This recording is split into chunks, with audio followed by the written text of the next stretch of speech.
Ano ba talagang gusto mo? Sobra ka na ah. Hindi mo kilala si Shing ha? Ano ba atraso na gawa niya sa'yo? Sabihin mo! Ikaw lang naman ang dahilan.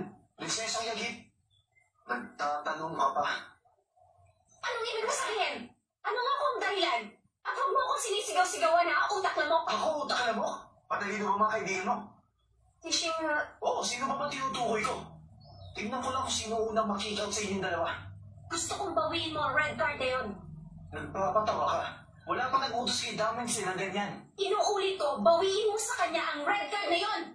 Umalis ka nga ako. Bakit ka bumabatong sa babae? Tumigil ka nga. Yan ang gusto mo, hindi ba? Di ba siya ang gusto mo barkada? Maghintay ka ng parusa. Sobra ka na! Hindi kita mapapatawad! Mag-isip ka nga. Ginagawa mo yan sa walang kwentang tao. Oo, at wala kang pakialam.